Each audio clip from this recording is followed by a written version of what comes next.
message symbolique, violation des droits, politique juste. De politique juste, on n'est pas loin du concept de guerre juste. Au regard de votre expérience de terrain, au regard de vos travaux pour le crash, comment est-ce que vous abordez toute cette thématique, Ronnie Broman? Je l'aborde avec un certain embarras, surtout ici, parce que contrairement à vous tous, moi je ne suis pas très directement impliqué dans les questions de migration. Je n'en suis pas spécialiste. Vous êtes au-dessus de la mêlée, c'est ça aussi qui vous intéresse. Non, j'ai pas cette prétention et je ne suis pas capable de tenir ce rôle-là. Non, n'aggravez pas mon intimidation parce que ça va, je vais bafouiller. C'est mon rôle, mais non. Oui. Mais ce sont des considérations, disons, à la fois de citoyens et de personnes engagées dans l'humanitaire depuis longtemps que je vais formuler là. D'une part, moi, ce qui m'a frappé, en effet, dans les évolutions du droit, c'est ce que disait Claire Rodier à l'instant, c'est-à-dire le renforcement de tout ce qui est répressif et la fermeture de tout ce qui était jusqu'à présent ouvert. Par exemple, le rétrécissement des délais permettant de demander le droit, etc. Enfin, ce que Claire Rodier disait. Mais j'aurais deux remarques à faire là-dessus. D'une part, les contradictions qui ont été soulignées entre différents droits, différents niveaux de droit, différentes catégories de droits ne peuvent pas être prises à la légère. Le fait de juridiciser le débat à certes, où les enjeux peuvent présenter certes un certain nombre d'avantages, faire condamner un préfet, démontrer qu'un État viole les lois qu'il a fait adopter ou qui ont été inscrites dans sa tradition. Donc ça a un effet à la fois, disons, exemplaire, et pour certains, ça peut avoir un effet salvateur localement. Mais on doit être conscient, c'est la même chose pour le droit humanitaire, et par exemple, les invocations que des ONG humanitaires font de ce respect ou de ce non-respect du droit, ça ouvre à des discussions infinies entre experts, entre spécialistes du droit qui vont invoquer telle jurisprudence, telle interprétation du droit, telle clause. Et il y a une sorte d'enfermement du débat dans le droit qui est absolument inévitable parce qu'il y a des droits qui sont en concurrence, qui sont en friction les uns avec les autres. Et par exemple, enfin, je donne cet exemple depuis mon expérience, la notion de guerre juste et de droit humanitaire offre un terrain absolument, presque quasiment illimité aux experts juridiques des armées qui expliquent que, par exemple, la bombe au phosphore, elle est bien dans certaines circonstances, elle est autorisée par le droit, mais il ne faut pas l'utiliser dans certaines circonstances. Oui, mais précisément, ces circonstances-là n'étaient pas celles dans lesquelles nous les avons utilisées, donc on a raison de balancer des bombes au phosphore sur un quartier de Gaza, par exemple. En tout cas, on a raison. Je ne dis pas, les juristes disent pas on a raison, ils disent on a le droit. Et les juristes humanitaires, de leur côté, vont dire non, ce n'était pas les circonstances. Bref, on entre dans un processus infini, et je pourrais multiplier les exemples sur la question des armements utilisés. Donc, le droit a ses limites, et il me semble que les notions de décence commune, disons pour reprendre une formulation de Orwell, ou de décence telle que l'on l'entend quotidiennement, sont aussi essentielles. C'était un peu ce que, je crois, Cédric Héroux nous disait depuis son expérience. C'est absolument fondamental, me semble-t-il. Ça permet de situer le droit dans quelque chose de plus large que lui, dans une démarche, disons, philosophique, politique, éthique, qui ne se résume pas à la question des droits. Le deuxième point que je voulais signaler, enfin que je voulais soulever, c'est celui de la vulnérabilité, au sens où lorsque on s'en prend à une population, à un groupe de population particulièrement vulnérable, on enclenche un processus dont on ne peut jamais savoir où il va s'arrêter et dont on peut être certain par contre qu'il ne s'arrêtera pas aux limites qu'on lui a imparties.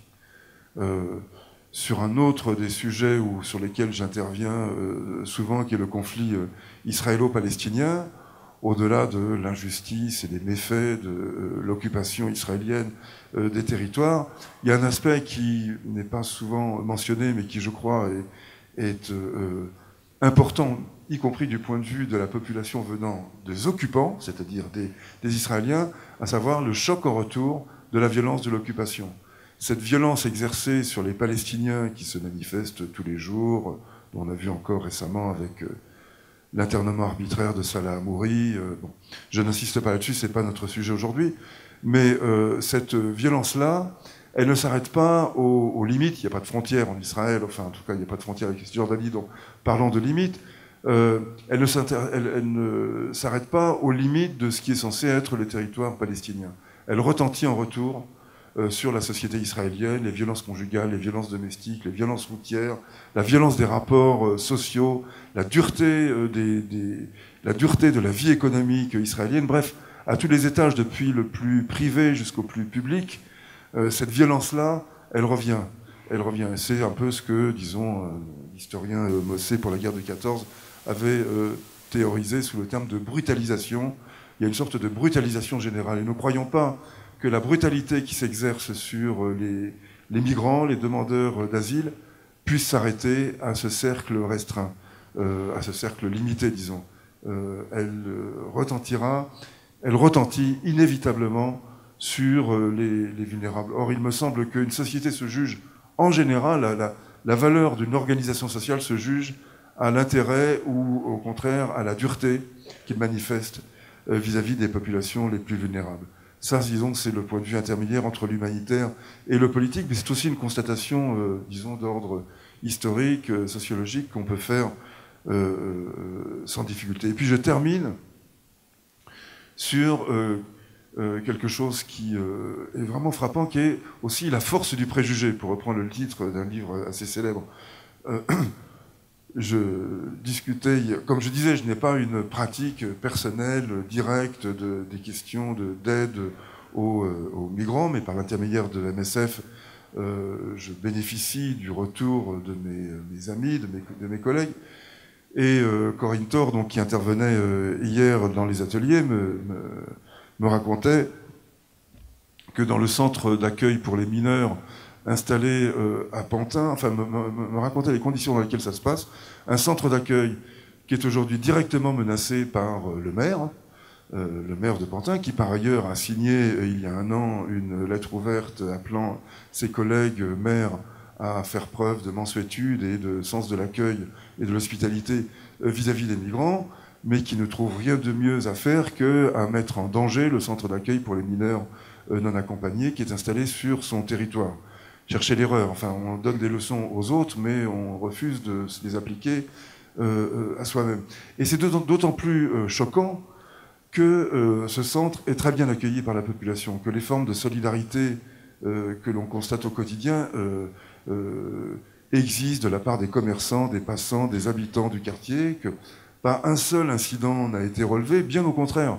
Il y a une espèce de dynamique de socialisation ou de resocialisation qui se noue autour de ce centre d'accueil pour migrants. Quelque chose d'assez exemplaire, au point d'ailleurs que quand je l'entendais dire, je disais, mais enfin, c'est presque trop beau pour être vrai. En tout cas, c'est vrai. Donc, quand c'est beau et que c'est vrai, profitons-en, c'est quand même chouette. Eh bien, en dépit de tout cela, c'est-à-dire à la fois du fait que, finalement, les commerçants tirent plutôt profit que des avantages de cette présence, qu'il y a des liens sociaux qui se recréent, qu'il n'y a aucune concurrence entre les détresses, problème qu'on pourrait évoquer à juste titre. Après tout, les détresses nationales par rapport aux détresses étrangères peuvent prétendre bénéficier d'un certain privilège. Mais les personnes mêmes qui sont en détresse, c'est ce que Corinne disait avec insistance encore hier, les sans domicile fixe, disons, de souche, ceux qui sont en France et français, montrent des formes de compassion, de solidarité, d'attention envers les migrants qui sont absolument exemplaires. Donc, et ne vivent pas du tout cette concurrence dont, par ailleurs, des gens qui ne sont pas du tout en situation de concurrence font état en permanence comme pour mieux montrer leur intérêt vis-à-vis d'une catégorie de vulnérables contre une autre catégorie. Cette compétition entre les détresses, elle ne semble pas être le fait de ceux qui sont dans des situations de détresse, mais plutôt de ceux, dans la bouche de ceux qui font profession de commercialiser à leur profit ces supposées compétitions entre détresses. Donc, il me semble que c'est une question qui déborde largement la question des migrants et qui touche à la question de la vulnérabilité sociale, de la vulnérabilité individuelle en général. Alors, on n'est pas très loin, mais tout de même, on est en dehors de ce terrain de compétition entre droits humains et politique nationale, à position de souveraineté. Mais bon, moi, c'est ce terrain-là qui me semble être aussi un terrain très prometteur, sans du tout négliger la question des droits. Et puis, je termine avec une petite anecdote, qui n'est pas personnelle, mais qui est ancienne.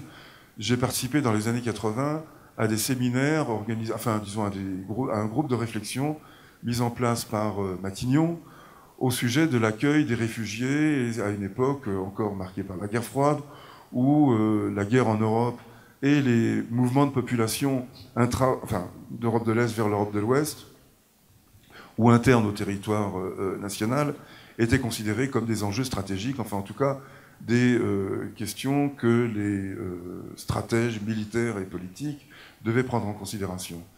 Et lors d'un de ces groupes de réflexion, un général racontait que lors d'une entrevue avec la direction soviétique, je ne sais plus qui précisément, on leur avait dit que le mur de Berlin, c'était avant sa chute évidemment, le mur de Berlin était là, qu'il ne fallait pas y toucher, que ceux qui prétendaient qu'il était une violation des droits humains, une sorte de scandale, une sorte de cicatrice douloureuse en Europe, se trompaient lourdement. Et Gorbatchev avait fait dire aux dirigeants français et occidentaux en général: d'accord, vous voulez en finir avec le mur, alors combien de millions de réfugiés voulez-vous accepter? Affirmant que des dizaines de millions d'entre eux afflueraient immédiatement sur le territoire européen si ce mur était effondré. On voit ce qu'il en a été, le mur est tombé, et tous les Russes ou Soviétiques ou ressortissants des pays de l'Est ne se sont pas précipités vers l'Europe de l'Ouest comme pour l'envahir. Donc au niveau le plus local comme au niveau le plus général, faisons aussi attention à la force de ces préjugés qui vont toujours dans un sens de crispation, de défense, de fermeture. Voilà, merci.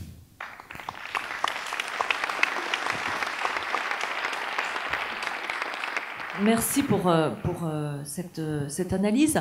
À vos yeux, et face à cette brutalisation générale, on voit bien effectivement que c'est ça qui est en jeu, mais comment entrer, à vos yeux, à l'intérieur? Comment s'en servir comme une brèche pour qu'il y ait une prise de conscience et que les gens mesurent que tout ça peut aussi se retourner contre eux et que c'est pas simplement l'Africain qui vient d'arriver et qui, lui, sera victime? Donc, est-ce que vous voyez une lecture et une porte d'entrée possible pour essayer de travailler ce levier-là? Oui, mais ce n'est pas vraiment original, mais enfin, ça me semble être, disons, les moyens d'action à la portée de chacun, à savoir la parole, l'échange, la discussion, la tentative de conviction. C'est aussi l'enjeu d'une réunion comme celle à laquelle nous participons. Non, parce que tout le monde est convaincu ici. Donc, oui, mais c'est plus compliqué. C'est, disons, la façon dont ça... Oui, non, en effet, ça, on a les délices de l'entre-soi ici, et il faut y prendre garde.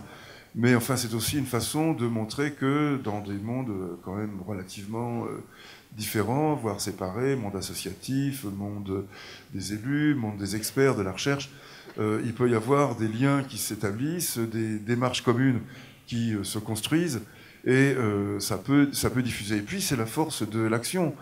Ce centre dont les ambitions sont modestes, sont pour mineurs non accompagnés qui s'intéressent finalement à quelques centaines de personnes. C'est peu de choses par rapport à l'ensemble de ce qu'il fait, mais il a, et j'en parle parce que c'est le seul que je connaisse un petit peu, mais je sais qu'il y a bien d'autres exemples comme ça. J'ai participé à un certain nombre de réunions dans des centres d'accueil d'orientation, dans différentes régions de France, et les retours ont toujours été cela, c'est-à-dire le constat assez surpris par les acteurs eux-mêmes, d'ailleurs, non seulement de l'absence de problème, mais au contraire de dynamiques positives, constructives, qui se nouaient. Alors il ne s'agit pas de rosir complètement le tableau, les problèmes existent, ils continueront d'exister. D'ailleurs, à Grande-Synthe, on est bien placé pour savoir que ça n'est pas un chemin de rose non plus, que tout camp de réfugiés, par exemple, quand il s'agit d'un regroupement, est aussi un nœud de violence, parce que la violence, comme je le disais, ne s'arrête jamais.